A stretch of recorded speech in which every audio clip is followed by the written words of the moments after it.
सभी साथियों का हमारे YouTube चैनल संगम लॉग में आप सभी का स्वागत है।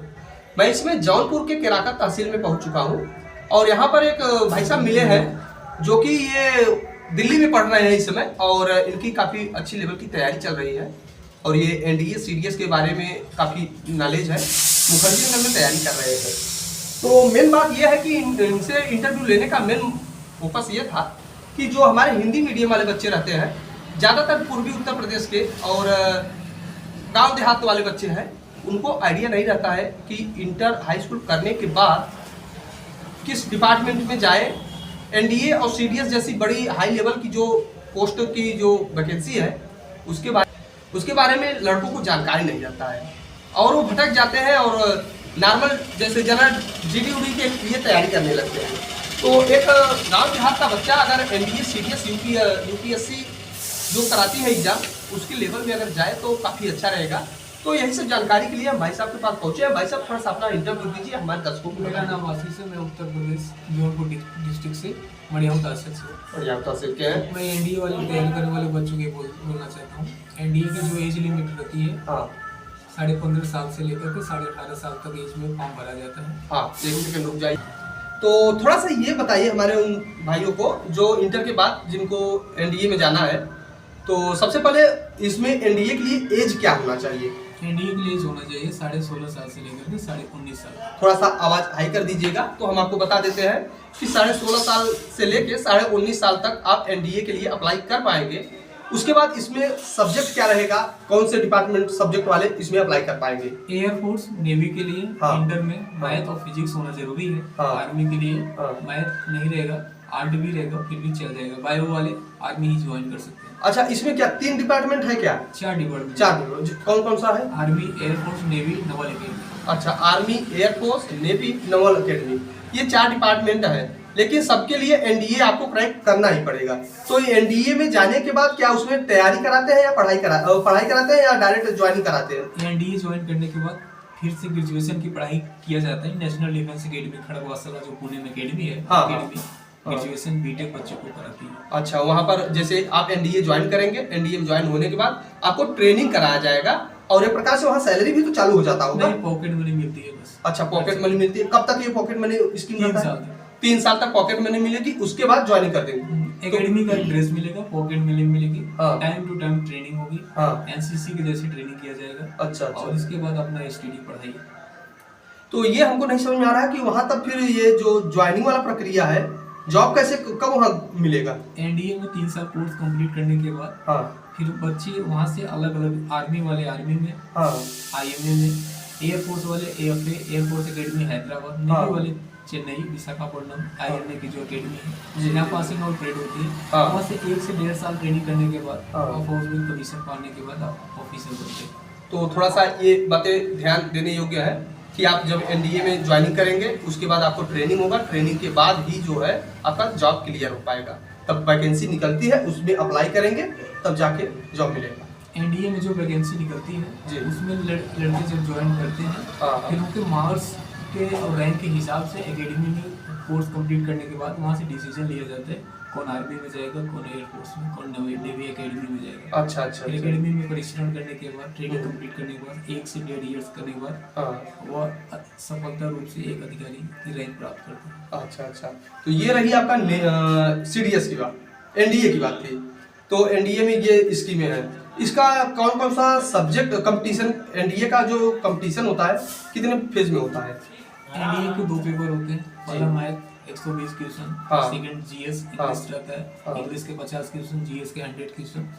और जैसे कि मैं ये बताना चाहता हूँ गाँव के बच्चों के लिए, NDA में ज्वाइन करना है तो इंग्लिश पे बेस्ट फोकस करिए।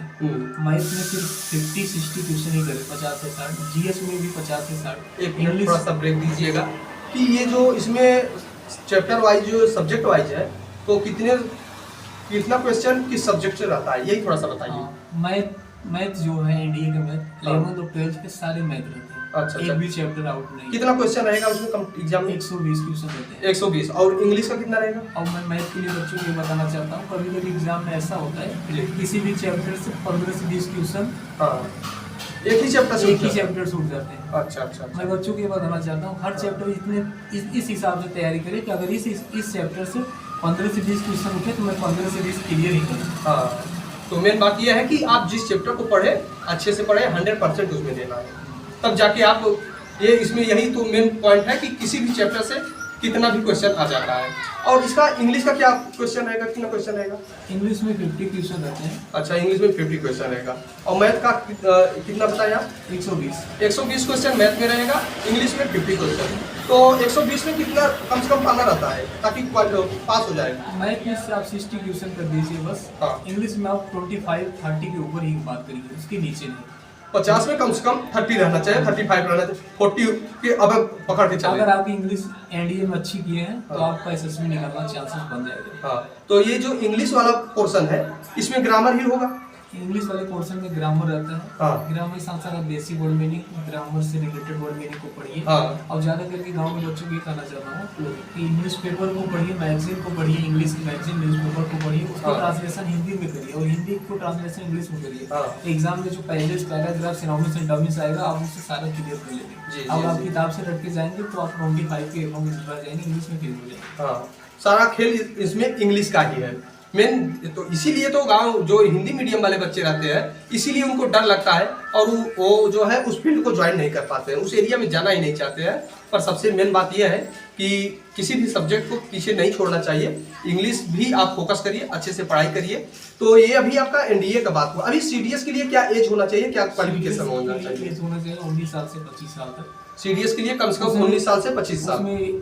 क्वालिफिकेशन यही बंदे का ग्रेजुएशन होना चाहिए। हाँ। एयरफोर्स नेवी में जाने के लिए बीटेक, एयरफोर्स में जाने के लिए इंटर में मैथ और फिजिक्स होना अनिवार्य है। और बीएससी रहेगा वो भी चलेगा। जी जी जी। अच्छा, ये पॉइंट और इसमें बचा है अभी वो बच्चों के लिए है जिनकी हाइट लो रहती है, हाइट काफी अच्छी नहीं है। बढ़ने के लिए हाइट जो एकेडमी वाले ने लगाया है, कम से कम उसमें तो क्राइटेरिया मानता होगा, एक बाउंड हाइट लगा रखा है। 152 सेंटीमीटर। लेकिन बच्चे की हाइट 152 सेंटीमीटर से अधिक ही रहती है। हाँ, कम से कम 160 सेंटीमीटर तो रहना ही चाहिए। अगर 160 सेंटीमीटर है तो समझ लीजिए आप उसमें अप्लाई कर पाएंगे और आपका फिर उसमें फंसेंगे नहीं बीच में। नहीं तो पता चला आप एकदम एक्यूरेट यहाँ से माप के गए हैं तो वहाँ बीच में फंस सकते हैं और आप बाहर हो जाएंगे।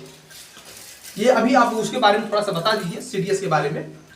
सीडीएस का सिलेबस क्या रहता है? सीडीएस बारे में बताना चाहता हूँ। सीडीएस में 3 पेपर होते हैं, हाँ। English, GS, math. हाँ। जो एनडीए की इंग्लिश रहती है उससे थोड़ा सा टफ इंग्लिश आती है, बट सीडीएस में उसमें इंग्लिश की संख्या बढ़ जाती है, 120 क्वेश्चन इंग्लिश आ जाते हैं। हाँ। जीएस के 120 क्वेश्चन आ जाते हैं, जिसे ओटीए ज्वाइन करना होता है। सीडीएस में 4 पार्ट होते हैं, हाँ। IMA, AFA, navy, IMA, OTA. जो बच्चे ग्रेजुएशन में अपीयरिंग है मैं उनके लिए बात कर रहा हूँ, वो सीडीएस को अप्लाई कर सकते हैं। अच्छा, जो ग्रेजुएशन तो 3 साल का है, मान लीजिए जिसका फर्स्ट ईयर में ज्वाइन एडमिशन हो गया है, क्या वो फिर उसको देख पाएंगे? अपीयरिंग का मतलब तो यही हुआ जो फर्स्ट ईयर में कर रहे हैं। हाँ, ग्रेजुएशन फर्स्ट ईयर में जिनका एडमिशन हुआ है। नहीं, अपीयरिंग का मतलब लास्ट ईयर में, फाइनल ईयर में, कम से कम लास्ट ईयर आप 2 साल आप कंप्लीट कर लिए। आप जब लास्ट ईयर से ग्रेजुएशन के लास्ट ईयर्स के एग्जाम देने वाले हैं, हाँ। उसी साल सीडीएस के एग्जाम दे सकते हैं, उसी साल एग्जाम के कुछ दिन पहले। जी जी।